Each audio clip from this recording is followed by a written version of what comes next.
হয়তো ইন্ডিয়ান নায়িকাদের সাথে খাবে ছবি ধরবে ভালো বা তাদেরকে নিয়ে করে এটা সাকিব বলতে পারবে। আমার বুবলি বলেন, অপবিশ্বাস বলেন, বঞ্চিত না, এটা কপাল খারাপ তাদের। এটা যদি আল্লাহ তাআলা না লিখে রাখে তা আমি যতই বলি এগুলো কোনো কাজে দিবে না। আর এটা সবচেয়ে প্রডিউসার, প্রযোজক, ডিরেক্টর অ্যান্ড হিরো এরাই ডিসিশন নাই। এটা আপনার আমার করার কিচ্ছু নাই। কোনটা নিলে ভালো হবে, কোনটা করলে ভালো হবে, এখানে ইন্ডাস্ট্রিতে বঞ্চিত বলে কোনো কথা নাই। আমি আজকে ছবিতে কাজ করছি, পরের ছবিতে আমি নাও থাকতে পারি। সেটা ডেটটা ভালো যে হিরো কিন্তু হিরোইনকে চয়েস করে।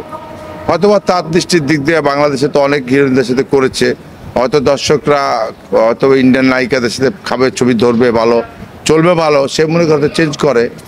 আর যেমন দেখেন প্রিয়তমার নায়িকা কিন্তু ইন্ডিয়ান নায়িকা, পাবলিক খেয়ে ফেলেছে। ওরা গল্প ভালো ছিল, অনেকদিন পরে একটা ভালো ছবি পেয়েছে, খেয়ে ফেলেছে।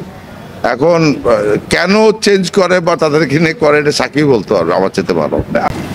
বুবলিকে না অপুকে কাকে বেশি ভালো লাগে আপনার দৃষ্টিতে? আমার দৃষ্টিতে হলো সাকিবের সাথে বুবলি বলেন, অপবিশ্বাস বলেন বা ইন্ডিয়ান নায়িকা বলেন, সেটা বড় কথা না।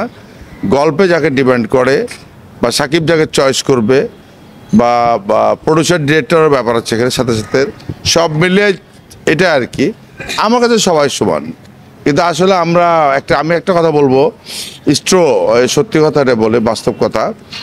আমি ড্যানি রাজ যদি প্রতিদিন আমাকে বিরিয়ানি দেন, এক সময় বলবো যে ভাই আর খেতে ভালো লাগছে না, সেটা 3 দিন পর হোক, 7 দিন পর হোক, 10 দিন পর হোক, চেঞ্জ হলে একটু ভালো হয় আর কি। এটা হয়তো সাকিব মনে করে চেঞ্জ হলে ভালো হবে এটাই।